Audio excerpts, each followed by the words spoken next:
Et bonjour Guy Carlier.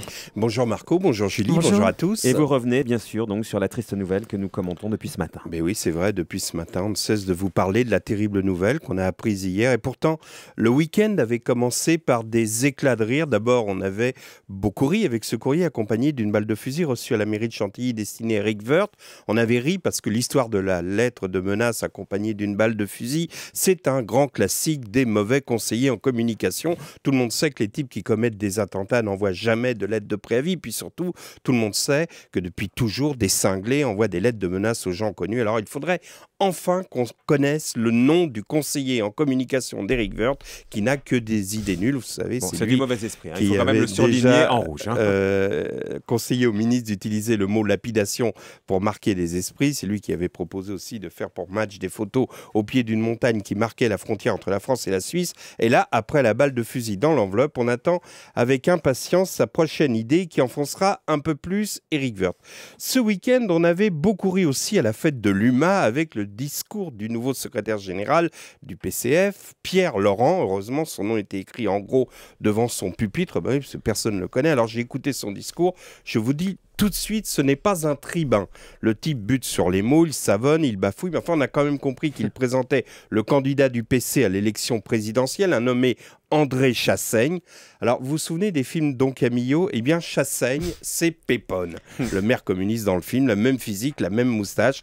Enfin, le Parti communiste 1954 est de retour. Tout ça pour vous dire à quel point le week-end avait bien commencé. J'en attendais la fin avec impatience, puisqu'on nous attendait, on nous annonçait pour hier soir sur France 3 la chance aux chansons au Québec, avec Daniela Lombroso, dont je me délectais à l'avance, lorsqu'hier, en début d'après-midi, donc un ami me téléphone pour m'annoncer la terrible nouvelle en me disant « J'imagine ce que tu vas ressentir, car je sais que tu l'aimais beaucoup. » Et c'est vrai que ça m'a fait un choc. C'est vrai que je l'aimais beaucoup. Il faut dire que je connaissais si bien.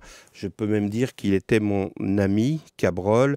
Et là, je me suis dit, c'est la loi des séries. On a déjà perdu Thierry Fréret l'été dernier. Et voilà que Laurent Cabrol, à son tour, est parti rejoindre Albert Simon dans le ciel des météorologues d'Europe 1. À cet instant, mon ami m'a dit, mais non, c'est pas Cabrol, c'est pas non plus le professeur Cabrol, Rictusman. C'est Chabrol, Claude Chabrol, le cinéaste. Alors du coup, hier soir, j'ai zappé de chaîne en chaîne pour écouter les hommages aux cinéastes disparus. France 2 a diffusé le film L'ivresse du pouvoir. En revanche, TF1 n'a pas bouleversé ses programmes et rien n'est prévu pour l'instant. Il faut dire que ce soir, la chaîne diffuse un téléfilm français intitulé « Un bébé pour mes 40 ans » avec Natacha Hamel. Vous pensez bien qu'ils ont remplacé un programme d'une telle qualité pour mettre à la place un film de Chabrol qui en mai dernier... Dire Annonce Paulini, qui est l'invité de Jean-Pierre Elkabbach, oui. président de TF1. Alors je ne vais pas vous dire ce que Chabrol pensait de TF1. Allez-y. Non. Il avait juste dit en mai dernier j'ai vécu des moments de grâce en regardant La Roue de la Fortune avec De Chavannes et Victoria. J'attendais toujours l'instant où De Chavannes allait ouvrir sa braguette. J'ai regretté que ce soit enregistré, etc. Je vous passe le reste sur Arthur, une famille en or, puisque notre invité, par délicatesse pour notre invité, Nance Paulini, gloire céleste du PAF. Hier soir, toujours poursuivant mon zapping à la recherche des hommages à Chabrol, je suis tombé sur France 3 au moment où Daniela Lombroso, donc dans son émission Enregistre au Québec, dansait la country avec Michel Delpech. Je vais vous dire, ça m'a même pas fait rire.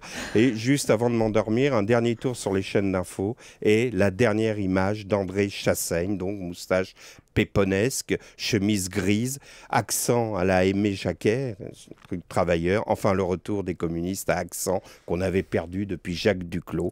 Avec André Chassaigne, je vous l'ai dit, je ne suis pas sûr que le Parti communiste soit de retour. En tout cas, son candidat en a le look.